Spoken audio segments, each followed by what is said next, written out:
This is In the Dugout with Andrew Taylor.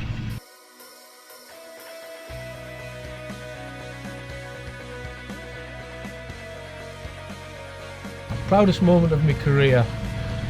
I've been pretty fortunate, and it's more so proud for my family, I think. Started at a young age with a Youth Cup final, winning that, playing in the England squads, playing in the Carling Cup final,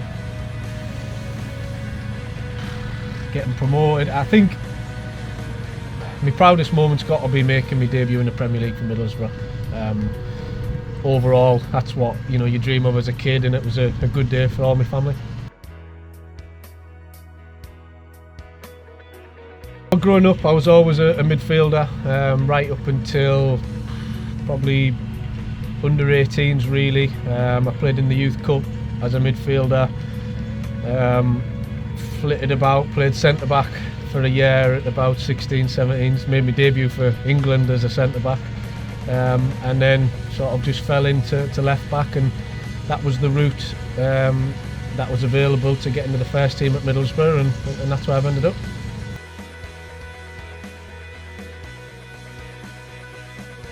At school, I think, other than PE, which obviously I liked, it would have either been business studies or woodworking in technology.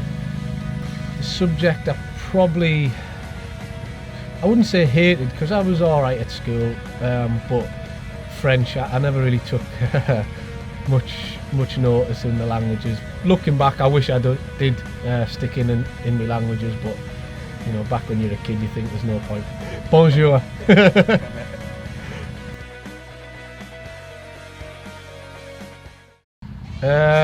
Ain't No Mountain High Enough. It's the same song I've done all the different clubs that I've been at, and it's one I'm comfortable with, and seems to get the crowd or the rest of the lads involved as well, which makes it a little bit easier.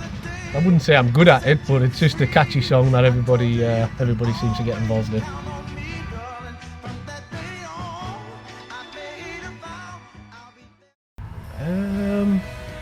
Nothing in particular that I've heard yet.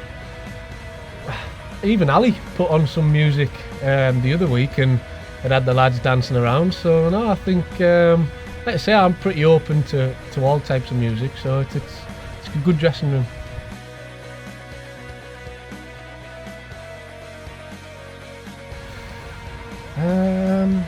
Anybody?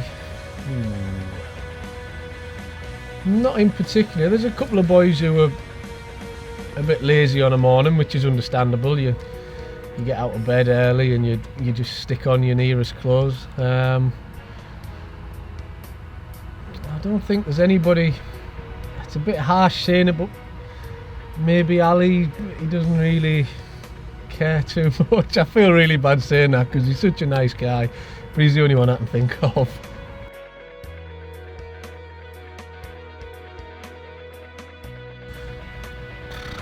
Toughest opponent.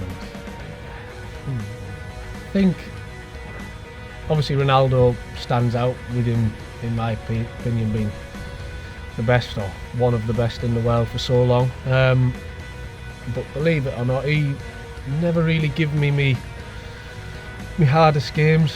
Played a lot of games against him, and he's obviously very good.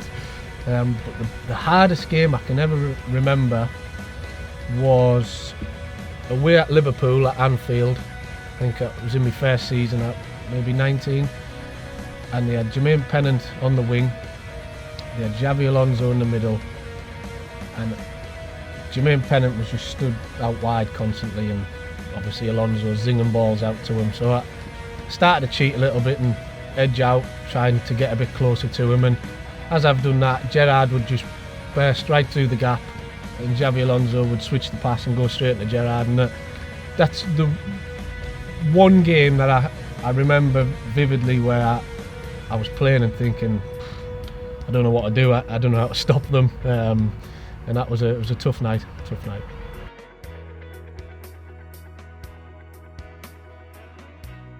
My idol growing up was Paul Gascoigne.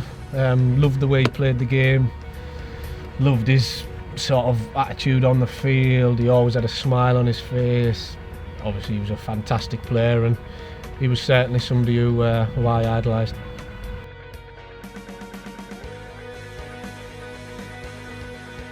Well, I've got a little boy now. He's 8 months old, so he takes up a lot of my time now. I think back to when he wasn't here, and I wondered what I did with my time.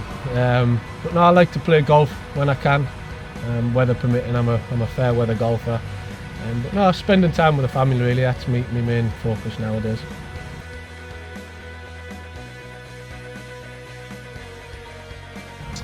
I've got quite a few friends that I grew up with at Middlesbrough. Tony McMahon, James Morrison, Adam Johnson. You know, we grew up all the way through the ages, and we stay in contact now. And another one, Tom Eaton. I knew him from the England days, and then we were at Cardiff together, and we've remained really close friends.